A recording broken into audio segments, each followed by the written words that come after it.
Hello and welcome back to A Matter of Opinion. I'm J77. A Matter of Opinion is a podcast that I talk about stuff that's going on in the World Wide Web, stuff that may have a positive or negative, or a topic that needs to be brought up to the social media networks that are out there today.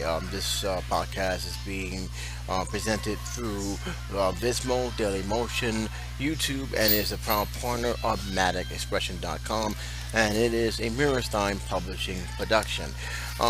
This is going to be a very simple, straight to the point topic because this is also going to be a follow up of a story that I have followed for quite some time now.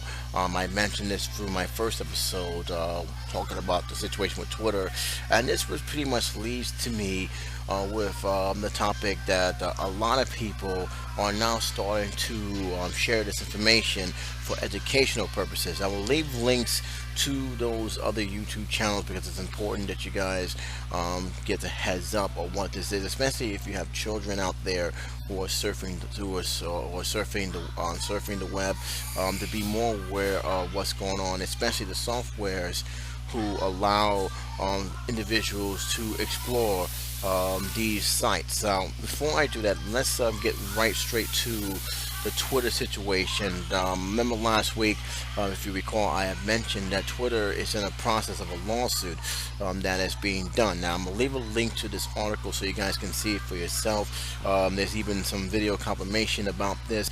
But needless to say, this is what the article said, and it's from the Huffington Post as well as Newsmax, so you guys can check it out yourself. But it says Twitter Inc. was accused in a lawsuit by a widow of a man killed at a police training center in Jordan for knowingly allowing the Islamic State to spread its terrorist messages through its services. Twitter, like other social media sites, has been under intense pressure to quickly remove posts by terrorist groups, including Islamic State or ISIS, as a fact as fast as Twitter deletes such accounts, new ones typically spawns up with the same propaganda messages, including videos of attacks and beheading. The article also said that the person who was killed, one of them is Lloyd Carl Fields Jr. He was killed, and four others was in a long attack at a police training center in Emma, I believe, in November, according to the lawsuit filed on Wednesday in San Francisco federal court. His widow have said a complaint that Twitter knowingly allowed ISIS to use its platform. Without Twitter, the explosive growth of ISIS over the last few years into the most feared terrorist group in the world would not have been possible. Now, I just want to stop here for a minute because I think that is a little bit over exaggerating, saying that Twitter is the sole reason why this stuff has happened. First of all, they're not the sole reason why it's happened, and I think people, especially those, and before even going any further, my heart and prayers go out to the families who lost their loved ones in this situation. It is an inexcusable act. However, we gotta also stop and think for a minute. Is Twitter the only place these people are going to? Have we forgotten that there are other places that these terrorist groups or people who are involved in crime goes to? And I think the thing about it is that we're looking at Twitter, Facebook, even YouTube, and we're thinking this is the main source of where these guys are going, where in reality that's only a fraction of where these groups use. There's another side of the web that a lot of people to this day don't know exists. There's a other side of the web that now a lot of video makers on YouTube and in Daily Motion and Vismo are starting to make people be aware of, and that is the dark web and the deep web. And the reason why I say this is because again, we know about the surface web. We know about the sites that we go to, the search engines that allow us to go to these sites.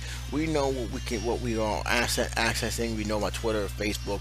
We know about the places where we shop. We know about their presence, but we don't know about the sites that are not on Google's IP address, that are restricted by Google and Yahoo and other search engines that we normally use on a day-to-day basis. And so to say that Twitter is the only true source of what these extremists are doing is a little bit it's a little bit arrogant in many ways, because it's assuming that there are nothing else out there they're using. And I'm sorry to say this, Twitter is not the main problem.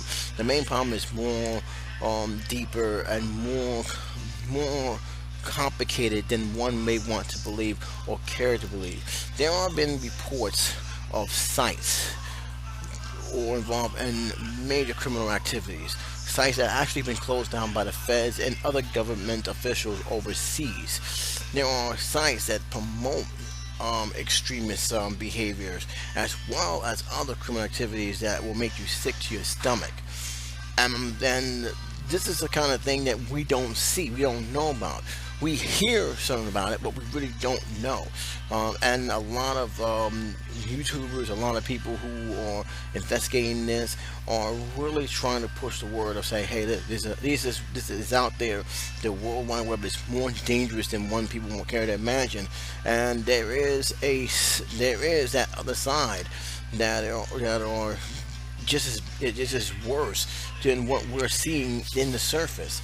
So again, I think this is something that has been pretty much widespread, more so than anything else, and there has been criminal cases, very very serious criminal cases that links to the deep web. One of the main things that the federal government, as well as other governments across the globe, has been trying to deal with is websites that promote pornography, very illegal pornography, and they've been going after them on a very high rate. They've been really trying to crack it down. But just like what Twitter's going to, when one gets taken down, the another one comes right to his place. So it's a very hard fight. It's a war pretty much out there in terms of trying to monitor and pretty much take down these websites that deal with criminal activities. And this is one of the reasons why the deep web and the dark web, because many people believe they're two different sources. I'll leave that up to you guys to decide on the comment section. But they really there's a lot of complexity between what's going on. There's a lot of red tape that's going on, and even though our government is trying their best to do their job, sometimes we don't get the cooperations from the other governments, such as Saudi Arabia, Sudan, or whatever, and that's become a huge problem. There have been sites knowingly where people pay to see people get tortured on camera. There are sites that that you see right there where people are mutilating and destroying animals. This is real. This is something that's going on. You've been seeing snuff videos, and not really snuff videos, but actual videos of real people getting hurt. This is something that goes on in these darker side of the World Wide Web. So this is one of the reasons why when I say that, although I understand her pain, to blame Twitter and just Twitter alone for what's been going on is highly unlikely. And again, I don't see this lawsuit having much ground, just based on the fact that there's more to it than just Twitter allowing this group to spread their word. They don't just use Twitter. There's a whole another side to the internet that I think people need to take a very more closer look at than just Twitter. If you're looking at just Twitter or Facebook and blaming them for all the nonsense that's going on, then you're missing the point of just how open and how wide the internet really is. We only touch a fraction of the World Wide Web. We only just beginning to scratch the surface. There's a whole different area about it that Google, Twitter, Google, Yahoo, Mozilla, whatever search engine you use, will not allow you to see. And there are programs built specifically so you can access these deep web programs that I'm not going to mention on this podcast. because, right, frankly, there's a reason why it's called the dark web. There's a reason why it's called the deep web. It is not for the faint of heart. And even the people who have been covering it, they even tell you, don't. We don't encourage you to go there. We don't encourage you to venture that venture far into that area, because once you go there, two things will happen. You will be sick to your stomach, wondering what the hell's going on with society, or you're doing something you're not supposed to be doing. And just trust me, there's been a lot of reports. NBC last week have done a report on this, about this being a safe haven for criminals. It's about time they start touching on this. I kind of wish they would have done it sooner, because we've been around a lot longer than what people realize it, and yet we're hearing more and more people talk about it, because the internet is a very, very dangerous place, especially for young people. And this is one of the reasons why a lot of people, a lot of law officials, as well as teachers, have said, please monitor what your kids are doing. Please make sure that they're not going nowhere that can be deemed harmful to them. It's because, number one, you never know what's on, what they're searching. If they have a Twitter account or a Facebook account, make sure they friend somebody that you know who they are. You've seen them face to face, and you won't have any problem, like family members and so on. Don't just let them friend everybody, because you don't know who that person could be, pretending to be someone he's not. And this is a thing I think that we need to be more mindful of. I think, again, hearing this article, and I'll leave a link to the article so you guys can see it for yourself. Hearing this article, seeing this article, it really is a stiff reminder how we're looking at a small piece of the internet. We're looking at the small piece of the World Wide Web, and there's a whole big piece of it. I can tell you right now, we probably only touch 3, maybe 5% of the web. And there's a whole other web out there that we haven't seen, and I'm telling you, I don't want to see. But there are other people who feels, hey, they're trampling over my freedom of expression, my freedom of knowing in media, and we can have that debate another time. But trust me when I say it's, I'm not getting too upset that Google or Yahoo or any search engine decide to keep the IP address as close as out of their radar as possible. Mind you, a lot of these sites that are out there on the deep web are being monitored and taken down by the feds, as long as other government officials. There is a legitimate reason for that, and I will leave you links to other YouTubers, Rob Dyke especially, that have covered this, and pretty much explains why you don't want to venture to these sites, because it's mind-boggling and just disgusting. And also, I encourage you to look for the NBC special about the deep web, and it will pretty much explain to you why these sites are as dangerous and pretty much is a safe haven for criminal activities. Very, very serious stuff out there, guys. It's very, very serious. And like I said, Twitter is the least of a lot of people's problems when it comes to this situation. And to Twitter defense, they have been trying their best. They have been trying to remove posts that are deemed threatening, harmful, or is deemed to encourage terrorist attack along people. But again, one gets taken down, somebody can just bring it right back up, and on a different name, a different account, and the whole process is over again. There's only so much Twitter can do. And also, we have the situation where people don't want their amendment, want their freedom of expression, freedom of speech, being trampled on, which is something that's also a big situation. So Twitter is in a no-win situation regardless. My own feeling about this, again, I said this last week, I say it again this week, I don't see this lawsuit holding, especially some of the stuff I have explained here, especially since a lot of people who have followed through, who have done their research, knows the dangers and just how widespread this kind of danger is that we don't see on the surface. So to me, I'm going to keep an eye on this. This is a very important lawsuit. If it does go through, this can actually change a lot of stuff. Keep in mind, in one of the paragraph, it says Field accused Twitter of providing material supporting terrorism and seeks compensational damage, plus a ruling that Twitter is violating the Federal Anti-Terrorist Act. How? I don't know, but that's a very good question. I will look that up. That Twitter's complied with 42% of the three, complied with a 42% of the 1,003 global contact removal requests received from January to June of last year, according to the company. Brown and Transparency report 25 of those requests came from the U.S. government and law enforcement agencies. Twitter said it didn't comply with any of those requests. While we believe, this is something that I think Twitter has been saying, while we believe the lawsuit is without merit, which it is, we are deeply saddened to hear of the family's terrible loss. Twitter said in an email, violent threats and promotion of terrorism deserve no place in Twitter, and like other social networks, our rules make that clear. Alright.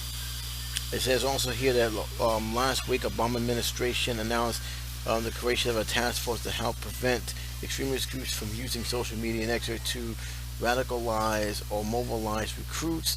Twitter is one of the internet's companies that has been involved in the battle with the U.S. Justice Department over spy agencies' requests and using data. Again, I don't know what more Twitter can do. Again, I don't think this lawsuit is going to go through, but if it does, and if it's reached a verdict against Twitter, a lot of changes can happen. It's unavoidable. But even without the lawsuit, I think it's pretty much safe to say that this is the price we also pay for having freedom to express itself, which this, and that's the thing that I think a lot of people need to take that into consideration. One of the things that I noticed that the news have mentioned is that how can Twitter enforce something at the same time not trample on the freedom of speech amendment. So these are something I think a lot of people can take into consideration. But also, as I've been hearing this article, and as I've been doing more, research on the story here, we also need to take consideration of the fact is that Twitter is not the only main source for these guys to spread their word of hate. They're not the only main source to spread, to try and recruit others into their cause. Again, there is a website out there.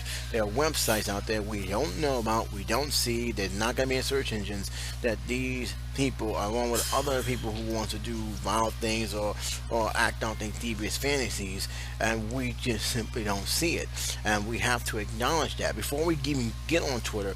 We have to acknowledge there's a darker side to the internet, which is something that a lot of people seem to not comprehend. There's a dark side to it. There are people who made videos about this, and we need to understand that there is more to it than just going after Twitter. If you're just going after Twitter and think Twitter is the only reason why these things are happening, you're missing the point of how dangerous the internet really is. And you need to really everybody needs to be educated on just what we're dealing with when we search the World Wide Web, what we're putting at risk to ourselves, our privacy, our information, everything, and what sites we're going here. They can actually even put ourselves, even though we're not doing anything, but we're going to put us in the middle of a possible investigation from the federal government or other governments across the country. We need to be aware of that more so than ever. I always said this constantly when I see some people do stupid things and posting it just for a laugh. You gotta be careful posting and stuff on the internet. The idea that you have privacy and no one's gonna look at it, I'm sorry to tell you this, that's not the case. If it's there, it's out there, it's gonna be there forever. That's all there is to it. That's all I'm gonna say about the situation, guys. I will leave a link to what I have talked about here, guys. I will leave a link to the other internet personalities that have who has touched on this topic. But keep in mind that the dark web is real. Is a very